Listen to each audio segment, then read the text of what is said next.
You're watching The Breakfast Club. Morning, everybody. It's DJ Envy, Angela Yee, Charlamagne the Guy. We are The Breakfast Club. Now, we got some bum-ass people from Howard University up in here today coming to talk that Howard stuff already. I was trying to be nice and be like, who wearing that fake HU stuff? We have Taraji Henson. Hi, from the real HU.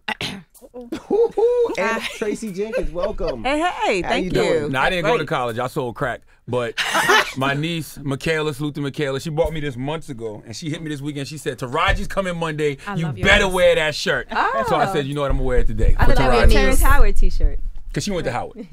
You thought it was a Terrence Howard t-shirt? She didn't think that. She didn't think that. Now, let's talk about mental health a little bit. Yes. First of all, can I just say I'm proud of you? Thank you. I really am, because brothers have it the hardest, and it's so incredible to see how you have put the shame away. And you've stepped up. You're a soldier, and I love you for it. I really do. We're damaged people, and you know we got to go work on that damage. Talk about it. Yeah. Talk about it. We're predisposed, so we're predisposed to depression. Look at the history. I mean, it's that simple. Turn on the TV. That's PTSD right there. I don't care what color you are. But in our community, we don't talk about it, and that's an issue. My son's father was murdered when he was 9. My father died 2 years later on me in the room. I saw the last look. I felt his body go cold. That's traumatic. Those are things you can't pray away. And for so long, we've been told, oh, just pray it away. Jesus going to take all your problems away. It's not that simple. Or you're weak. Or we're demonized when we express our feelings because they've been bottled up for so long. When it was time for me to seek help for myself and my son, couldn't find anybody that looked like us. So now I know my son is going to have issues. He got trust issues. Now I know the rose-colored glasses have come off. I'm not getting treated like my friends are out here in these streets. So who do I go and talk to? Well, when the person on the opposite side of that sofa doesn't look like you, you're not going to tell your truth. So I called my friend, my best friend here, frustrated, because I was like, who can we talk to? Like, I have this pain. My son is not talking. Like, how do we fix this? And looking for a black therapist was like looking for a unicorn. That's real. Yeah. And I said, we have to do something about this. Like, this is not cool. Like, our kids, and these kids now, like my son's generation, they're not having children. You notice that? Yes. They're not having kids, guys, because this world is jacked up. And I wouldn't want to raise another kid in this, with the social media and the bullying and we didn't have to deal with this stuff. Not at all. So now you talk about added mental issues, added stress with this social media thing. Just on your phone, somebody can break you down if you're not strong enough, you know? And I'm pretty strong. I'm a tough cookie, pun intended. But this stuff gets to me sometimes. You know, you'll see my little clapbacks in the shade room because I'm human. It's like being in an abusive relationship. You wake up every day and somebody verbally abusing you. And I'm like, why do we put ourselves through that every day? But it's so true, Taraji, because think about like us coming up in this business. We didn't have Twitter, Instagram, Facebook. It was hearsay. People talking ish about you that you directly get to see all the time. Now it's like starting off in this business, making your mistakes that you're going to make and trying to get to a certain point. When you're younger, it's hard to build that tough skin because it's like, bang, as soon as you do anything. Yeah, as soon as you do anything. But back to your son. So where did you find a therapist? You said you were looking for a therapist. What did you do? I still haven't found the right one. You know, we found a brother. It was a brother and 3 brothers and a sister in Pasadena in L.A., but we live in Los Angeles, so that commute alone. You know, it's just like when I started looking, they were in other states. What's the statistics, Tracie, about how many degrees were given out and how many were given to African Americans? Right. So African Americans. The mic, Tracie, please. Sorry. So African Americans, you know, when we're looking for these therapists, we're wondering why they don't exist. It's because they're not actually going to school to get the PhD in order to become the therapist. Because we don't talk about it at home. Yeah. And then, too, I think maybe they're wondering, is this really a viable career for me? Black people are not coming into the office and sitting on my couch and having these conversations, but the statistics are ridiculous. It's like 5% of all graduates with PhDs are Black in psychology. 5% out of 100%? That's crazy. And 76% are white? So, you know, we were looking at those numbers and we're going, what is going on? I was sick to my stomach. The first thing we thought about was, perhaps they don't have the money to go to college and get that degree. So we wanted to make sure that we built something within our programming that would support that effort.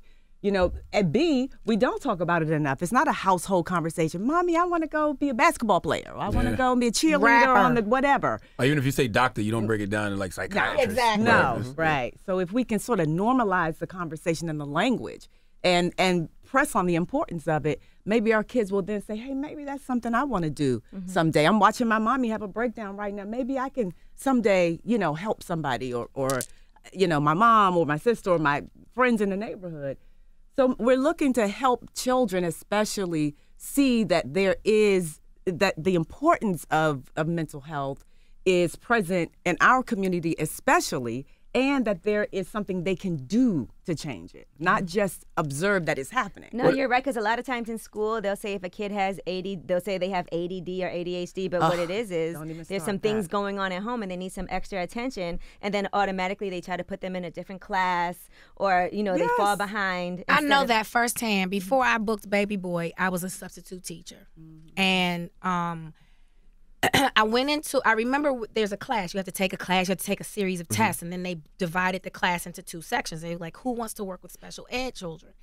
That was that side, and whoever wanted to work with the regular kids. And I saw on the side of the special ed, there were maybe 1 person over there. So I was like, let me go over there. You know, so I'm going to these schools, and then I decided, I chose to work in the hood. You know, I was like, let me put my services where I know I can do some help. And so I get to Crenshaw District. I forget the school, and go to the class, and I'm waiting to see physically disabled children. No, I had a classroom full of all black boys, all boys, and they were like, I'm special ed. And I said, well, what does that mean? Because you're walking. There's nothing wrong with you. What hurt my heart is that they believed it. Just because they slapped a label on your head and put you in this classroom, I would be like, let's try to do this work today. I'm like, oh, no, I can't do that because I'm special ed. Right. And it broke my heart because I'm like, you're believing this label that they put on you? Tyrese's story. Didn't have the quarter to catch the dash. He just didn't have money to get to school. What they do? Tell him he was special ed. And it hurt my heart. I did little, you know, inventive things to motivate them. A lot of times they were hungry. Right. You know, I would go get food and bring it to the class. It's terrible, but I would be like, you can't have this dessert until you do that math problem. Well, I'm special ed. No, you're not. And he does it. He would do it. Like, give him this piece of pie or whatever. And I'm like, stop calling yourself special ed just because somebody said I hate them labels. Yeah, they like, I definitely hate labels. I hate the ADDs. I hate that because it makes kids feel like I don't have to do it because I can't because I got this label on my. I hate those I was labels. in remedial class for English and math, but that's because I failed a standardized test though. At one point, so they put me in remedial class, and I was in there with the so-called special ed kids. Yeah. But that broke my heart. Right. This is a class full of young kings thinking that they are incapable of learning when your brain is functioning fine. But what I started doing my little research, one kid, mother, I think, was on drugs. He had been locked up the night before. He got caught stealing food from a 7-Eleven. One other kid was roaming he would always be late, but he would be roaming the train tracks, which the train track was in the school, the backyard of the school. So I would be trying to teach the class, and then every day, like clockwork, I remember the first day it happened, I was like, what the? I was like, get under the desk. And they was like, it's a train. But every day, it's like they're set up to fail. And that hurt my heart. And I look at these little babies and they're traumatized. Like they're coming in like, Miss Henson, look, it was a shootout here, and they're laughing, showing me the bullets in the wall. They normalize like that type there of is stuff. nothing normal about that. Did teaching those special ed kids prepare you to work with Tyrese and Baby Boy? Taught me it helped me work with a lot of people that I had.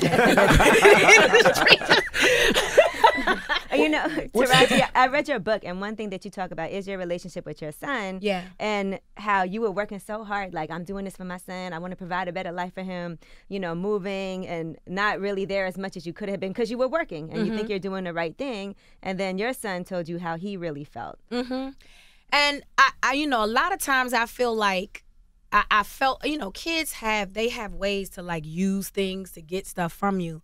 But he kept saying to me, abandonment. And I was like, abandonment? Abandonment is leaving you and never coming back. Abandonment is shipping you back to grandma while I become a star. You were on my hip the whole ride. You know, as we got older and we talk, you know, a lot of that is outside stuff from friends.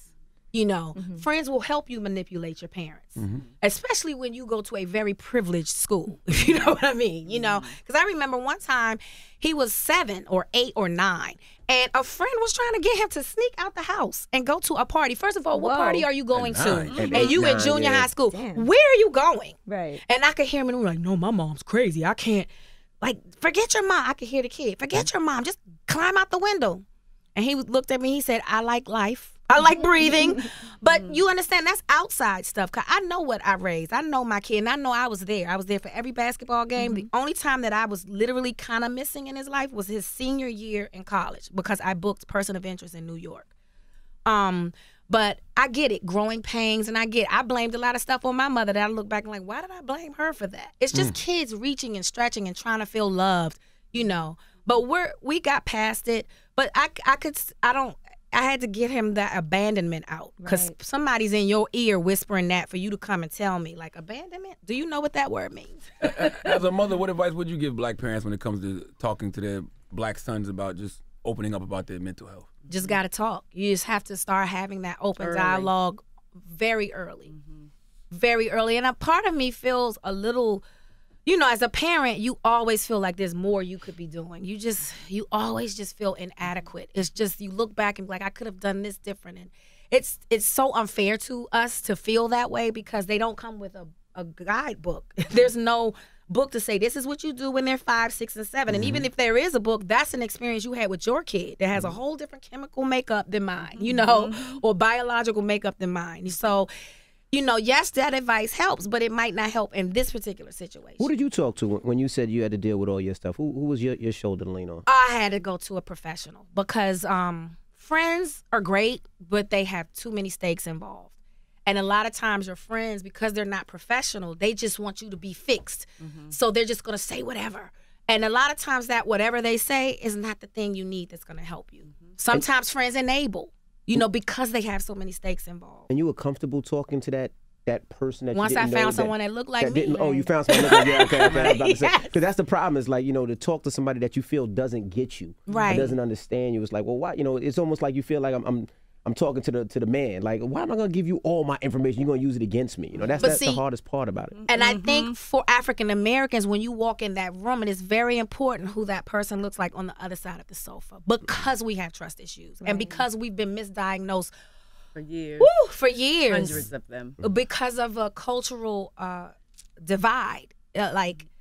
I've never been privileged. So I can't. And first of all, I'm not a professional. I'm not a professional, so I can't even make that comparison. But I just know for my son, it was about comfortability. I need to be able to go sit down and the person I'm talking to sitting across from me, I need to feel like I can say what I can say. Absolutely. Your father suffered from mental health issues too, Yes, right? he did. So did you see any symptoms early in your son that made you think like, oh, my father went through that too? Or? A little bit. I saw like anger issues in the early beginnings of his when he was really, really young. I can pop off. You know, that's from my dad too. But you learn to. She knows. You had to break up many a fight, Tracie? Babe, we had to pull out of a many of clubs.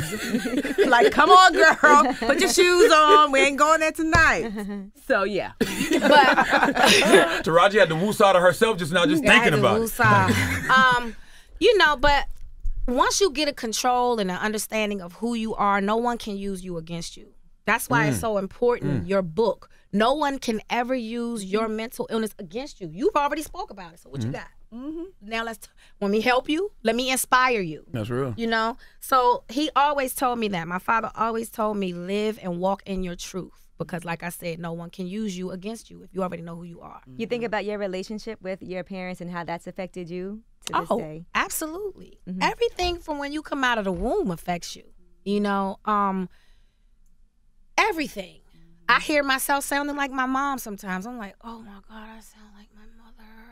Or I did something the other day and my sister was like, you sound like daddy. You did something just like daddy. You know, it's not a bad thing. It's you. I guess. You are. Do you want to be your mom? Do you want to be your mom? In some ways, yes. You see what I mean? In some ways, yes. Right. Do you want to be? Do you like? No, I don't want to be my daddy. Right. No. Absolutely. I would say 80% of them. I want to be. Yeah, I want to be the good parts of my father. Yeah. Like my father was a hood nigga, so I knew he was a good man. Yeah. But a terrible husband. Yeah, You know I what got I mean? you. I got you. So that's how I think that's how we all feel. You know. And what about your your son's father when he passed? I know you had to have some really intense conversations with him about that, or did you? I'm not even gonna lie, and I think I was just about to say, you know, as parents, we feel like I'm always feeling guilty about something. Like I could have did this better. I remember when the light left his eyes, and because I took, you know how you do school pictures every year, and I lined them all up. And it was always the goofy, silly, laughing, light, sparkle in the eyes. 9th grade, dead eyes. Dead eyes. It was years later when we got the therapy, but when I started looking back, I was like, I dropped the ball. That's when I should have taken him. But we can do that all day long about when we wish we would have, should have, could have. Thank God I did pick the ball up. Absolutely. And I ran with it. And my son is very open about it. And I think that's good. Like you are. The more men that step up to the plate and come out, the more men that'll feel safe enough to do it. It's difficult too. I mean, It's because very even with difficult. depression, like talking about depression, it's like, you know, you could go in the barbershop. We could talk about everything in the barbershop. Who's smashing this person? Who's doing this? But when it comes to depression, it's kind of like, oh, man up. And that's how like people feel that men can't cry or men can't be sad. Yeah, it's hard for us to be vulnerable. I told my son, cry, let it out. When he was little, I was like, baby, let it out, because that's a passing emotion. You need to deal with it and let it out, because if you harbor it festers and it becomes something else. And that's the story. That's what I would always tell him. I would be like, Marcel, you got to express your feelings. You must express. I'm not going to raise another black man who's afraid to express his feelings. I'm not going to do it. I'm not contributing that to society. So what are the initial steps to eliminate the stigma on mental illness in the black Open community? dialogue, first of all. You got to talk about What we're doing because right now we're not talking about it. Right? We're not. We don't talk about. Pray it away. Prayer doesn't work all the time. You know. You might pray and God might say, go see a therapist. How about that? How about that? Yeah. You know. So I think the first step is open dialogue, putting faces to it that people look up to. Say, hey, look, I go see my therapist. Right. My white friends, they don't have a problem. I'm going to see my therapist 3:00 every Thursday. And this is the problem I'm going to address my people. Why is it that we can talk about our thyroid, right? That's a part of our body. We can talk about a toothache. We can talk about, oh, Lord, I got to go to the doctor. Something wrong with my back. Diabetes, all of it. Is your brain not attached to your body? So why is that so difficult to talk about? It's still a part of your body. It's still considered it's still considered health. And I don't think we're inclusive with the mental part as African Americans when we talk about health. I think a lot of with our community too. I think a lot of people feel like they can't afford it. You know, when you talk about thyroid, I can go to the doctor. My health coverage is going to cover it. Right. You know, if I'm talking about my backache, health coverage. But when I talk about mental, a lot of times they don't cover it. You know, and that's the problem. Does It health is. insurance cover like mental illnesses? Well, because I'm an Some actress, do. yes. Some do. SAG does. And when SAG has I went through a breakdown. I suffer with anxiety, depression. And when I had my first breakdown, I went to the hospital emergency room because what's wrong? There was nothing I could do. My parents and So what nobody could do happened anything. for people that don't know? Like, Remember your what made first you go to the panic emergency attack? room? I do. I do. I woke up out of my sleep, and I could not understand how to move my body. Right, so I forgot how to walk, move my arms, all of that. And at that point, I was still living with my parents, and my dad came into At the what room. age? I'm just curious. I was 14. Wow. And he actually had to lift me up, put me on his back, and take me to the emergency room because am I having a heart attack or what's going on? And when I got there, once I pulled up to the hospital, I was fine. And it was because I did not understand something. I think the big part of anxiety and depression is that you have this great fear because you don't understand something. Yeah, you don't know why you're so scared all of a sudden. Right. So then that just takes over. But once I got to a place where I knew that I would be able to understand or somebody could fix it right then and there, the fear and anxiety left. And I went into the emergency room and nothing was wrong. They did the EKG, they did blah, blah, blah. My mother said, and my mother suffers with it as well, it's actually in my family. It's my mom, myself, and my daughter. She said, we need an EKG in every corner store. Because seriously, it always feels like a heart attack. It always feels like a heart attack. And once you know that you can get it checked up and that thing says you're fine, you're walking out the store, you're good to go. Did anxiety ever impact you, Taraji, when it came to like performing? No. Anxiety affects me in my life. I think, and as I get older, it's starting to affect me even more. I was talking to my therapist about that. Like, I have these overwhelming sensations of being out of control. You know what I mean? Like, you know the state of the world. I have a young black son who drives, who is out here in the world. So every time I hashtag with a black child, I go into a panic attack. I can't sleep. My eating is off. You know, that's mental. I call that parental paranoia. Yeah. Yeah. Yeah. And I walk around with it. It doesn't go away when they get grown. Not at all. I could imagine. And you know what? I know that my mom and pop still call me and they listen to the radio every morning to make sure I'm okay. That's how they know I'm okay. Oh my God, God forbid I'm late to work. My mom's like, is everything okay? I don't hear you. I'm like, Mom, I'm good. Look at this world, though. Yeah. Look at this world. If my son does not text me right back, I'm panicking. Right. I'm oh Lord, something has happened. Yeah. Like I can't even rest. You know. So that's something that I'm dealing with my therapist right now. Me too. I have exact same. this, and I never was like that. I was a you can ever get bone. over that though. I don't think you could ever get like to this day. If my daughter wants to go to a party, she's 17. I take her and I wait. Yeah. I wait, and it's not because I want to wait. It's because I'm gonna wait and make sure she's safe. Yeah. Listen here, my son is 24.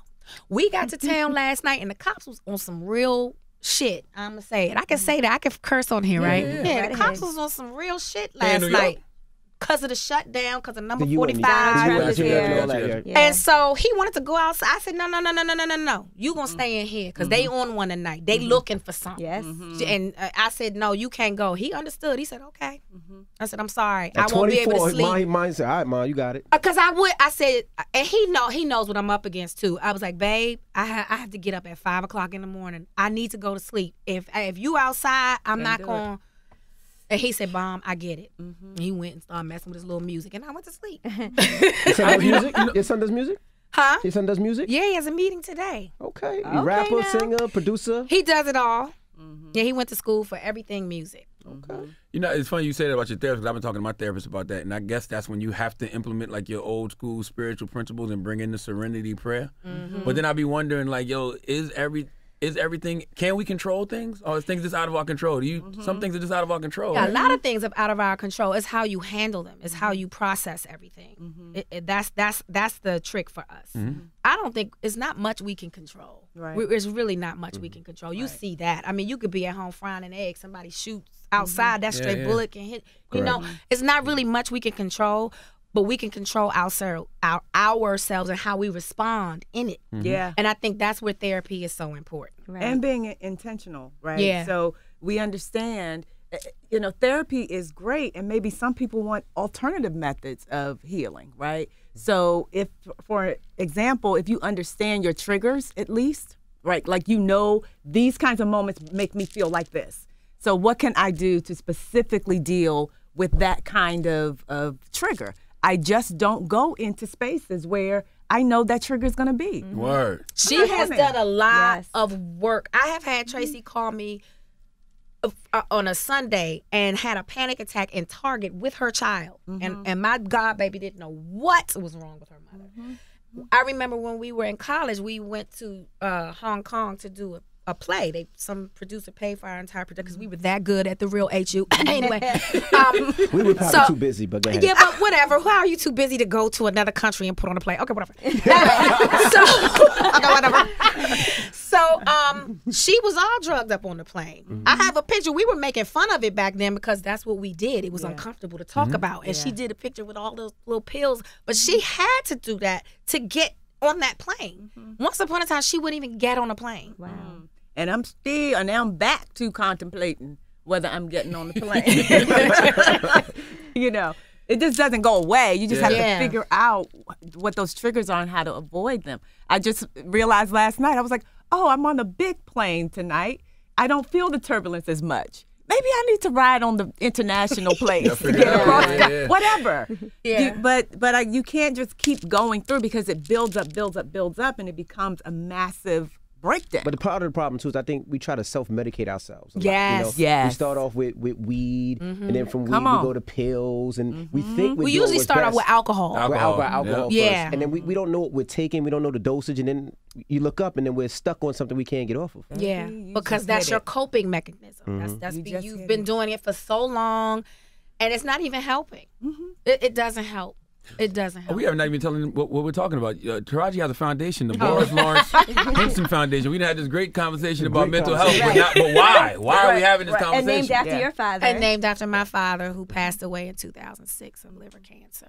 And what is the foundation exactly? You want to take it away, my executive director? Or would you Sure, no problem.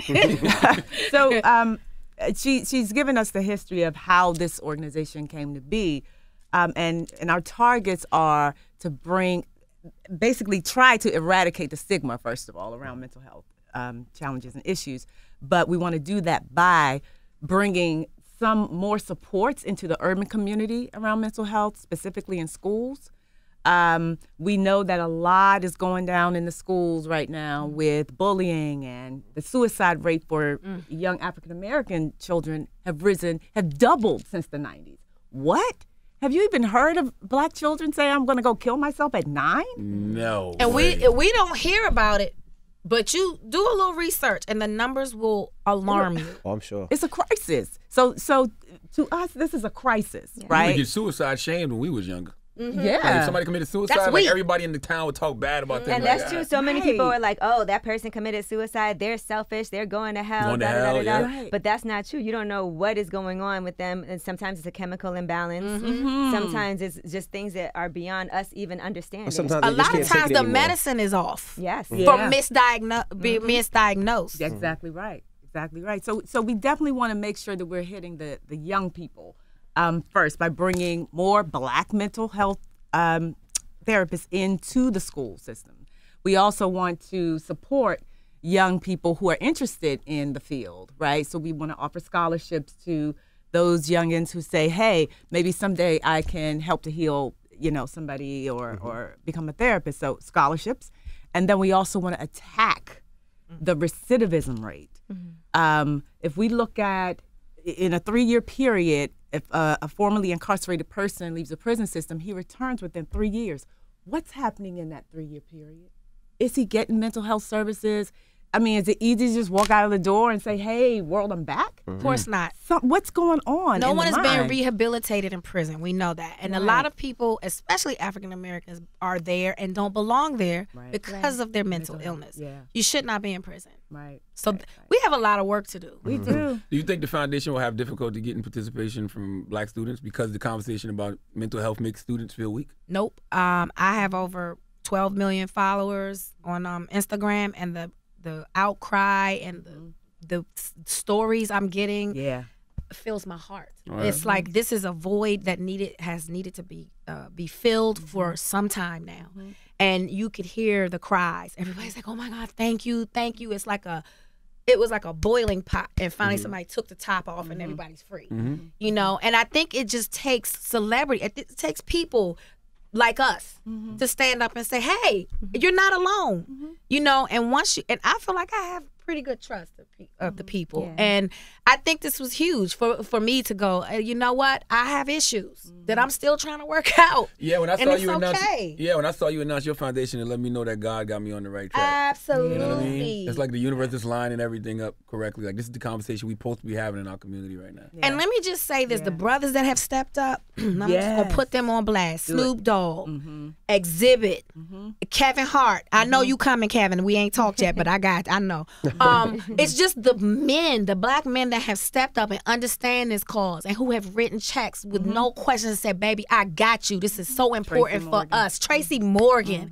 Like, just a phone call. And they wrote 5-figure check just like that because they know how important this is. And that made me say, thank you, God. Thank you, God, because this is what I'm supposed to be doing. How can people donate? How can they donate if they want to donate? Go to BorisLHensonFoundation.org.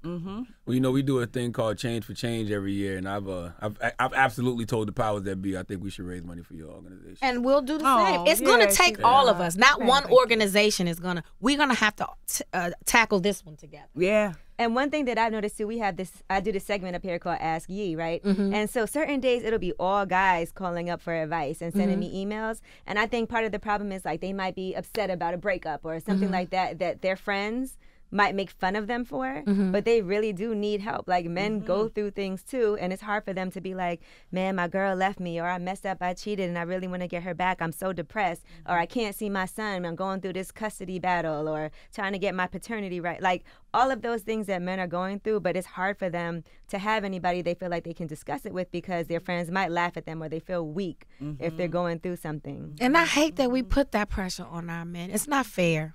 They're human just like the rest of us, and they shouldn't have to be no more stronger than we do, you know? Well, it's a survival method for us a lot of times. I know it is. Especially in the hood. You can't be pussy, so-called. But it's so dysfunctional. That is dysfunction. It is. Yes. And for women, it's hard to be as strong. Like you've been a strong single mother, you know, for as long as you have, and that's a lot of pressure too. You know when I got free? The first time I said, I'm not a strong black woman. I'm weak today, damn it. I don't want to be strong. Somebody come over here and lift me up. Shit. Right. And you have to Tired of being strong.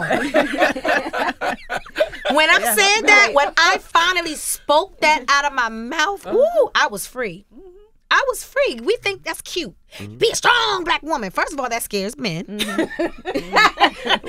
Because they're like, well, what am I supposed to do? Hey, you know. So I don't, that's a stigma. right. And it's It scares a certain type of black they man. want you to be that My way. whole life I've grew up around strong black women. Like I'm in awe of my wife right now because I saw her deliver our third baby yesterday. Congratulations. With no epidural. Oh, In 2 hours and 3 pushes. And I'm like, oh, whoa. that could not have been me. Well, let me, can And I just, congratulations on your pregnancy too. oh, God. Shut up, Evie. Why would you do that?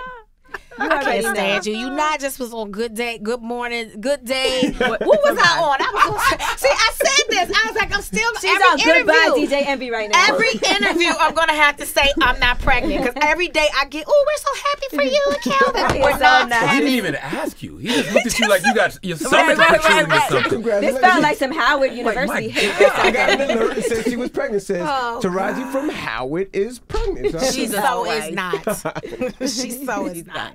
Do you think that now that you're in a great relationship, about to get married, going to therapy, sometimes as women, like it's hard for us to We've gone to in- therapy together. right, to be in a great Me relationship and my until fiance. we can feel like we're, you know, sometimes we feel like somebody else can make us better, but we have to be great ourselves before we can even be in a great relationship. Absolutely. And you have to love yourself because how you love yourself, you're telling the other person, this is what I deserve.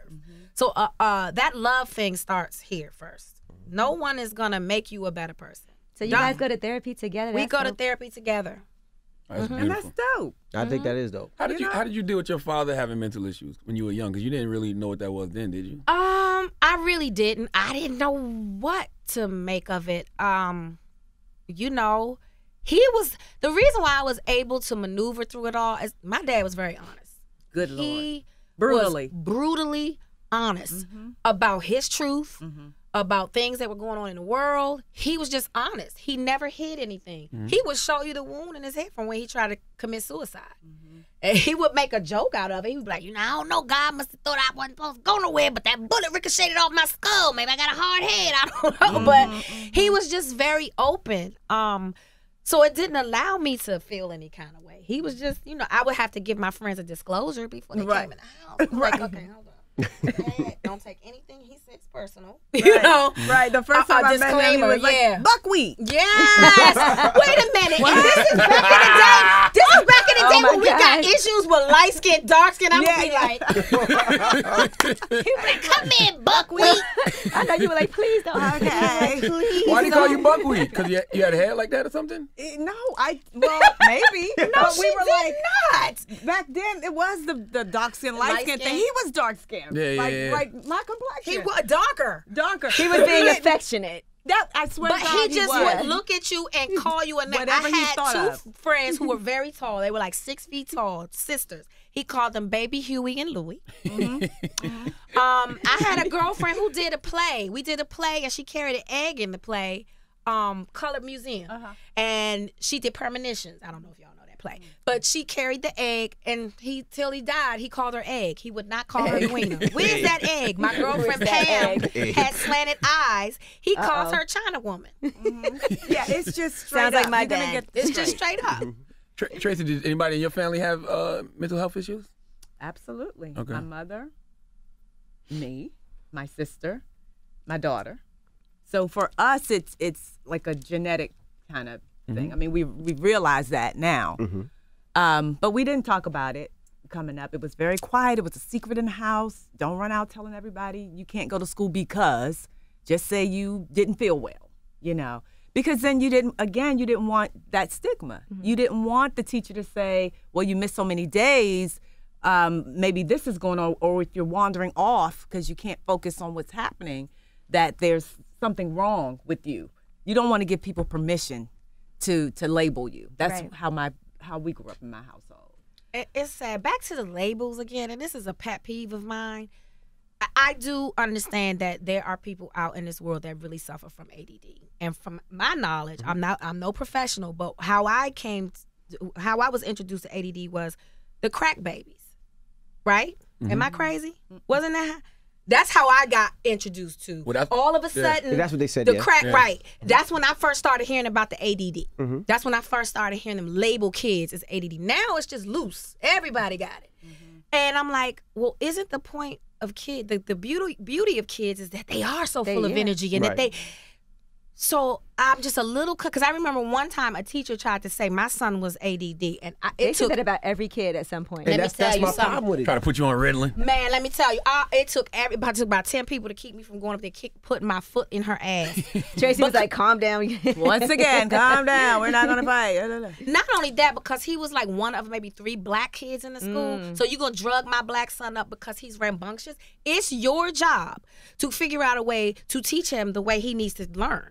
Like, he's a kid. He's supposed to You know, a lot run of times and play and be full of energy. That's how I was. it's their diet sometimes too. Like sometimes they go to school and they have those sugary drinks and foods and things like that, and they get a burst of energy, and then all of a sudden they're tired because of what they're putting in their body too. I don't know about that, but you know what I do? I did realize, right? My kids didn't grow up like I grew up. I grew up in Queens, a lot different. We all had the same energy. We was all black. We all did everything. I noticed, and it's gonna sound crazy, my kids, because they're not like the quote unquote white kids, they're a little different. Just say it. We're genetically superior. They, Just say it. it's a different way. Like, because my kid is so aggressive. Like, for instance, and this is probably bad parenting. You hit me, I hit you back. That's what my parents taught me. I taught my kids. In that area, they don't. And as soon as you do, he's aggressive. Yes. happens. You see what I'm saying? He's aggressive. But see, that's the thing. People don't take into account that we have a cultural difference, right? So we were raised in a certain way. These cycles that you continue to tell your kids what your parents told you. Same thing about, telling your kids, don't go running out telling everybody you staying home because of blah, blah, blah. So this is a cycle that we have going on, but it is connected to a cultural discourse, right? It's like, it's about how I protect myself from all that's going on out there. So what I think we want to do is say, let's figure out how we can break the cycle so that what we're telling our kids is something that's changing the way that we look at mental health in our community, as opposed to just dumping what we learned and what they learned, because all that was based on some principles back in slavery, where it really was about survival, Exactly. life or death. But you know what scares me too, and this is I think it scares a lot of parents. There's always that stigma that if you take your child to a therapist, it's always on their record. And it is. That's scary, because now Why? It shouldn't be, Why though. is that I scary? hear that, but I Just know- like your medical record follows you everywhere. That's a part of your medical. But you never want anybody to say, you know what, they look at your son's record, or let's say your son wants to But be going to a police therapist officer. don't mean you're crazy. That gets help. I'm going to get help. You gonna demonize me for getting help? It could be your that stop parents you are from going through a getting a job? divorce and you want to make sure the kid's okay. Well, first of all, who's gonna find out? But that can You stop you can't from tell. getting a job. It might be able to stop you from certain things. That's We're what talking about a medical record, which is confidential. So who's talking? Who's telling my business? Who's telling my confidence? I can sue you. never things are never confidential. Yeah, Things well then, always come should up. look for this fat lawsuit that's coming your way. Look, that took it personal. Because you have an oath as a doctor. You have an should, oath, yeah. right? So if you what am I trying to say? Law, y'all done got me. mad. If you disclose my information, Then we got issue. We got a problem. We got a problem. So see, don't say that because then people are gonna be like, Yeah, that's the whole No, point. I'm Is you just take telling you away why the people are stigma. Like you scared. shouldn't care. But then so you don't go to the doctor because you got a cancer in your ovaries. No. That's gonna follow you everywhere. It's Right. your medical record. See, that's the problem with African Americans. We don't consider the brain a part of our body. nope. We don't encompass that when we talk about total health care. We'll talk about everything else. I can talk about my thyroid. I can tell my back aching up and all the other People issues. will tell you they had an STD. Right, but they won't talk about your dad, which is traumatic. Yeah. You know what I'm saying? But you won't. But okay, you'll talk about that, but you won't talk about your mental. Even when the kids have to go through, you have to get the shots and all that stuff when you go through school. You have to get that in order to go to school. You don't have to get any kind of psychological evaluation or anything. So how do I even know how to teach you? Right. I don't know what's here. These things, we want to talk policy around that. How can we get some of these things changed so that we can get the support that we need? Well, I gotta go. And I love guys. your shirt too. It's a lot of work. Black with a A lot therapist. of work to do. Black with a therapist, baby, loud and proud. And we thank you guys for joining Yes, us. thank you. Thank you so much. I did have Jenkins. one question though. This was from Taraji's book because I was really thinking about this. You say you met Mary J. Blige, just me random as a fan. You say you met Mary J. back in the day, but she was rude to you the first time. Yeah, we laugh about it now. But then as you glowed up, she wanted to be your friend. No, this wasn't even like that. He tried to start some good stuff. Everybody, she just at that particular point, she wasn't in a good place in her life. You know what I mean? Gotcha. And then she grew and blossomed, and we laugh about it now. We laugh about that. It's me, her, and LaTanya. We laugh about it because Gotcha. LaTanya batted my hand down. We laugh about it now. I never held it against her. That's what I wanted to know. You know why? Because I'm a celebrity now. And when I don't feel like being bothered, you might get slacked by her or my friend or my sister out there. So Got you. I get it now. Got you. I get it. Well, thank you for joining And shout out us, to guys. Empire, new season Yay, coming. And of course, 26 What Men Wednesday. Went, which I'm really excited to see because I so loved good. watching What Women Went, but I would love to see it from a woman's point of view. It's really Yeah. good. It's Someone like really me. good. So see what those men are thinking about us. Although I don't know if in real life we would want to know that. I don't want to know, but I tell you this, and this is just common sense. Men want the same thing women want. Am I right or wrong? You want to Absolutely. be safe in a relationship. Yep. You want loyalty. Loyal, trust, Someone you can honest. trust. Honesty. Boom. We all want the same thing. And some sex. Well, I want me some sex. I need to go home. It's Tracie, Jenkins, Taraji, P. Henson. Thank you for joining us. Thank you for guys having so much. us. And shout out to Thanks for this Dr. conversation. Kendall Jasper. He's a clinical psychologist, and he calls up the show to help out some of our listeners. He's black. I love it. Yeah, at Doc and the Dude. And he always calls us up when we have things that I feel like are beyond me giving advice. And he always steps in to help out our listeners, and he's been very great at that. So That's shout out to him. beautiful. Awesome. All right. Out. More. We The just do it. Breakfast Club, where you get food for your soul.